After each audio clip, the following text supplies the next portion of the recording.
meron kang duty. That is to live the life na dinesign sa'yo ni Lord.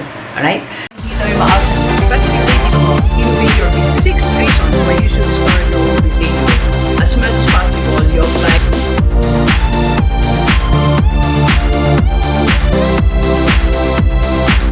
Positive Day Delivers, this is Dr. Gigi Disunga from Making Change Project. Magandang hapon sa lahat delivers natin. And sa first time po tayo mapanood sa YouTube channel, thank you very much. Please subscribe, click mo na po yung Dr. Gigi Disunga. And sa lahat mag-gusto magpa-coach sa atin, open pa rin tayo online coaching and business consultation. And if you want to advertise your business, message ka na 0939-525-4311 or sa aking FB page, Dr. Gigi Disunga. Alright, so meron tayong duties sa buhay. Yan. So gusto ko lang i-remind lahat sa atin, kahit anong estado mo sa buhay, your age, so kung saan bahagi ka ba ng buong mundo o ng Pilipinas, so may I just remind you mga kapatid that we have 4 duties in life. Alright? So, Doc, ano yan? So, pero bago yan, gusto ko lang mag-announce. Announcement. So, ito po, I'm proud to present to you that meron na tayong second YouTube channel. Yan. So, ang pangalan po ng ating channel ay I Can Change Project. So, yan. I-type nyo po siya mamaya. Panoorin nyo muna ako. I Can Change Project. It's a full English version po na para mas maraming makapanood sa atin. Kasi may mga nagme-message sa atin na hindi Filipino. So, sabi nila, they can't understand. Okay? But kasi minsan yung title natin sa thumbnail, English. So, I'm sure alam nila yung topic. But they can't understand pag pinanood tayo. So, it's a full English version. It's not my voice. It's not me talking. So, hindi po ako yon. Para mas medyo, you know, yung accent, makarelate naman yung ibang mga nanonood sa atin na foreigner, right? So, but anyway, so it's a full English version. So, you can, ano to dito? You can share it sa inyong mga friends. I Can Change Project. Please, subscribe na po kayo. Anyway, so, may 4 duties in life. I remember meron akong mga vlogs like, you are not live or you are not here, okay, or you were not born just to pay your bills. Di ba may magano'n akong vlog? And bago natin matapos yung lifetime natin, dapat magkaroon tayo ng ma-discover natin mga maraming bagay na pinagkaloob sa atin ng Panginoon, okay? So may mga ganun tayong vlogs na related dito sa vlog natin, okay? So naisip ko lang na, kasi alam nyo ngayon ako ay 46, turning 47 this June. And yung iba siguro mas matanda sa akin, nanonood sa atin, like may mga nagme-message sa atin, 50, 60, 70. So, ayoko na dumating tayo sa point na huli na, doon natin ma-realize na, oh nga no, meron akong duties in life.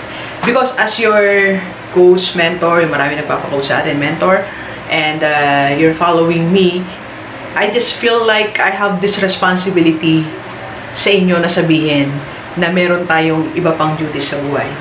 Other than earning money, other than being happy with you and your family, meron pa tayong ibang dapat gawin.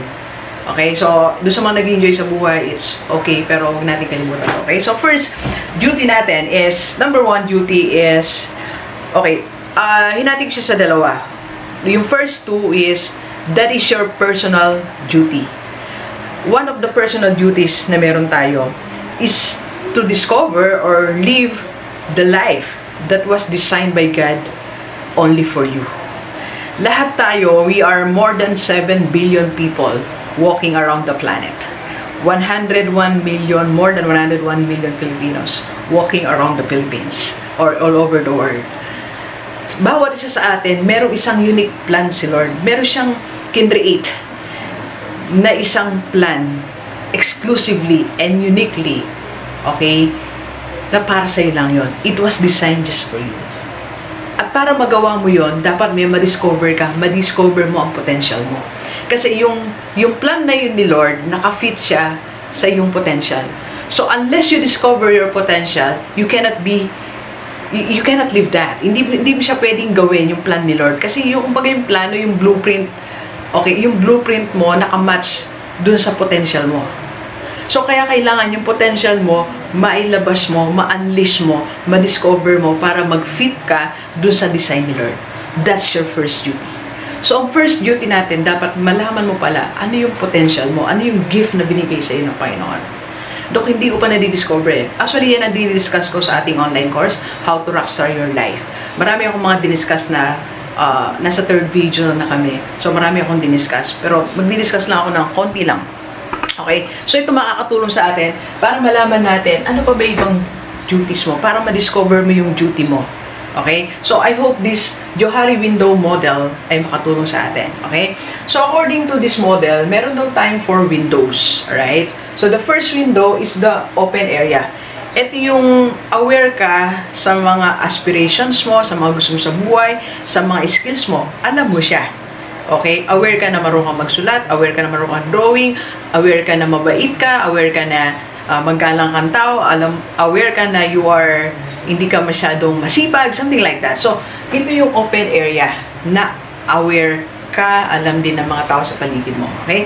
So, yung blind spot naman, ito yung mga tao lang sa paligid natin nakakaalam na meron ka or your actions. For example, hindi mo alam na sensitive ka, pero alam ng mga tao sa paligid mo, pamilya mo, office mate mo, kapitbahay mo, na sensitive ka. And hindi mo rin alam minsan na meron kang ganitong talent.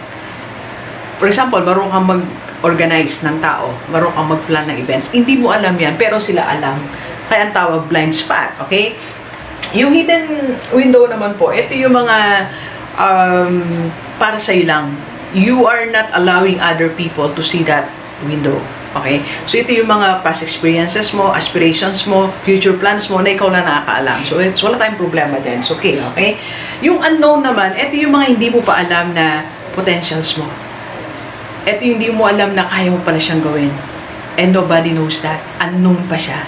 Alright? So, in most cases, hindi po yan ganyan na pantay-pantay. So, minsan mas malaki to, minsan naman yung blind spot, mas malaki. Ibig sabihin po, mas maraming alam yung ibang tao kaysa sa'yo.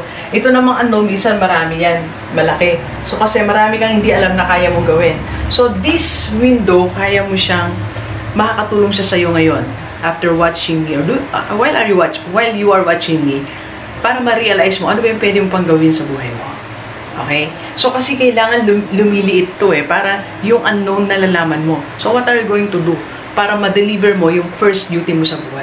You can ask other people, ano ba yung pwede kong gawin para ma-discover mo yung potential mo? You ask your boss, saan ba ako mahusay? Office mate mo, best friend mo, family mo, ano ba yung tingin yung skill ko? You do it intentionally. Intentional, gawin mo siya. Gawin mo intentional yung malaman mo talaga na meron kang ganong potential. Hindi yung accidentally lang na malalaman mo na that. Okay? And second, you explore more things para yung unknown kumukonti. Kaya, ang laki nung unknown part sa buhay natin Ang laki nung unknown part sa buhay natin. Alam niyo kung bakit? Kasi hindi tayo nag-explore Hindi ka gumagawa ng mahirap na bagay. Hindi ka napunta sa ibang lugar. So, hindi mo na-discover ano kaya mong gawin. Okay? So, you work on these two things para ma-deliver mo yung first duty mo sa buhay. Alright? So, ulitin natin. Meron kang duty. That is to live the life na dinesign sa'yo ni Lord. Alright? Second duty in life is ang duty mo, dapat sa sarili mo, okay, meron ka natutunan bago every year or every 6 months. For how many years, medyo na-trap din ako dito For how many years, wala akong natutunan ibang skill kundi pagtuturo. Pero, salamat kay Lord because at 40, gumawa siya ng paraan para ma-discover ko na meron akong kaya pang matutunan at 40. So, 43. Actually, 43. I started being a speaker 43. Then, after a few months lang, nag-vlog ako. Then, after a few months, natutulit ako ng skill, that's nag-coach tayo. Then, after a few months, natutulit tayo business consultation. Then, after a few months, natutulit tayo ng new skill, that is online coaching, online courses. So, what I'm trying to say, yung duty natin, na meron tayo dapat matutunan sa sarili natin. Duty mo ang personal development. Dapat nadidevelop ang sarili mo. That's your responsibility. Duty mo yan. Kailangan ma-realize mo ngayon yan na meron pala akong duty sa sarili ko na mag-grow ako. Kung nananatiling ganyan lang yung alam mong skill, hindi naman ganyan lang. I mean, hindi nadadagdagan. So, you have to wake up. At sabi mo sa sarili mo, meron pala akong responsibility. Meron akong duty. Kailangan may natutunan ka. Hindi pwede yung, alam mo last 3 years ago, yung alam mo ngayon. Sabi nga kahapon, I was watching Tide Lopez. Sinishare niya yung mga nabasa niya kay Warren Buffett na Hindi pwede yung alam mo nung last year, yung pa rin alam mo ngayon, yung pa rin malalaman mo in the future. Hindi. Kailangan yearly may bago tayong alam. Because that's your duty. Duty mo sa sarili mo yan. Okay? Right? So dalawang duty mo sa sarili mo. One, to live the life na dinesign ni Lord for you. That is to discovering your potential. Second, duty mo na ma-develop ang sarili mo na merong kang matutunang bagong bagay. Do it intentional. Right? And third, eto, duty mo naman to, yung third duty mo is your duty to mankind. That is being part of the big ecosystem. Tayo nasa malaking ecosystem eh. I used to teach ecology, biology. So, science teacher po ako doon sa mga hindi nakakaalam. So, I taught 7 years in public and 15 years. 15 years sa private school ng science, biosci, high school and college. So, medyo nagkaroon tayo ng, meron tayong knowledge ecosystem. So, sa ecosystem, dapat, kapag part ka ng ecosystem, dapat merong ang role, merong ang specific role na ginagawa para yung ecosystem, manatili siyang gumalaw. Yung mga organism makasurvive. So, pag hindi ka gumalaw, nagkakaroon ng problema sa ecosystem, nagkakaroon ng overproduction of this, o overpopulation of this, di ba? Kaya nga, halimbawa, pag walang frogs sa isang ecosystem, sa rice field, medyo dumadami insects, or something like that, okay?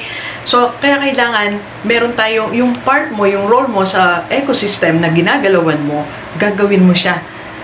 You are part of the big solution now, okay?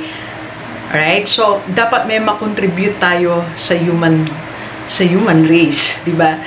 Dapat meron tayong makontribute as a person, as created by God, as an individual sa ating society, sa ecosystem. Ano yung role mo? Ano yung niche mo? Ano yung part mo? Kung ikaw ay nasa academe, magturo ka ng higit dun sa content lang. Kaya alam nyo, merong nagkakaroon ng isang problema. Galing ako sa academe, nakita ko kasi ito yung dapat natin ituro. Kaya lang meron talaga tayong kakulangan. Hindi natin na ituro yung pagbabudget, pag-i-invest, pag-business. Naituro lang sa mga business courses. Pero kawawa naman hindi nag-take ng business courses. Hindi natin nasama sa culture natin ang pag-save ng pera, pag-i-invest, pag-explore sa business. So dapat alam, yung role mo as a teacher, alam natin na you should teach beyond just that computation. So kung ikaw naman nasa business, yung needed innovation, kailangan may deliver mo siya. So ngayon, nagpapasalamat tayo, may Facebook, may TikTok, may different apps, may software, may Microsoft, may Amazon. Kasi yung mga tao na yan, na nakadiscover niyan, they contribute to that big ecosystem. To that, nag-contribute sila dun sa solution ng problem. Di ba, ang problem natin, paano makita yung nasa ibang bansa? Di ba, paano kayo magkausap? Ngayon, may Facebook, kaya-kaya na natin sila kausapin. Alright? So, nagawa mo na ba yung duty mo to help mankind? Masyadong malaki do, masyadong noble. Hindi na, diyan ka na lang muna sa maliit na kinalalagyan mo. Diyan sa pinagkatrabuhan mo, gawin mo yung duty mo. Sa family mo, gawin mo yung duty mo. Yung ina-expect sa'yo, you deliver it. Kahit yung basic na lang muna. Kung simple lang, halimbawa, kung ikaw yung tatay, magtrabaho ka kasi that's your duty. Right? Kung ikaw estudyante, dapat mag-aral ka and more beyond that. Okay? It's not just about getting high grades. It's not just about earning money. It's more, it's contributing to the solution. It's being part of the solution. Right? Okay, next. That's duty natin. Duty natin as a person. Duty natin more than just earning money, more than just being happy with your family, more than just high grades, is to do God's mission. O yung ministry mo. Because there are a lot of people there waiting for you na ma-sharean ng gospel, ma-sharean ng God's word. Na makapag-Bible study ka, makapag-share ka ng tama. That's your mission. Makatulong ka. Ang daming taong hindi pa educated, ang daming taong hindi pa kumakain, di ba? Pero you have more than enough. You part of that mission. Part of that ministry. Ang daming tao nawawalan ng pag-asa. Baka yung mission mo, yung ministry mo, to give motivation to people. Baka yung ministry mo, yung mission mo sa buhay is to inspire people. Kaya ang daming tao naghihintay to be inspired. Pero hindi mo ginawa yung duty mo. Alam mo, sometimes I feel parang I feel bad na parang late ata ang pagkakagawa ko ng YouTube ko. Ang dami palang naghihintay. More than almost 200,000 people waiting for me pala. I didn't realize that. Madaming OFW pala, estudyante, teachers, employed, business owners, that they were waiting for my YouTube channel para ma-motivate, to get inspired. So I came late. I'm sorry po. I came late. Pero nagpapasalamat ako sa Panginoon kasi nadi-deliver ko pa rin yung mission ko sa buhay. It's more than just earning money from the YouTube channel, from my YouTube. It's more. It's beyond that. It's doing my ministry. Yung binigay pala sa akin ni Lord. So what is your duty? Ano yung duty mo? Are you delivering it sa God's mission? Okay? So, reminder lang po. Meron pala tayong 4 duties in life. Yung dalawa, personal, develop your potential, discover that, and live the life that God has given to you. Right? And second is to learn new things every year, every month. Okay? Depende sa needs po. And your duty to the mankind, to that big ecosystem. And your duty to God's mission, to do something. That's your ministry. Find it. Okay? Alright, so muli sa lahat ng gusto pang mag-enroll sa ating Rockstar, it will help you for these things na madidiscover mo. You can message me po. And again, don't forget to subscribe sa aking bagong YouTube channel, I Can Change Project. Okay? Alright, so maraming salamat po. Please share this video sa lahat ng kaibigan natin, kahit OFW o dito sa Pilipinas, para sama-sama tayo mabago at mula dating buhay. Thank you very much, Delivers. Enjoy the rest of the day and let's go, let's go.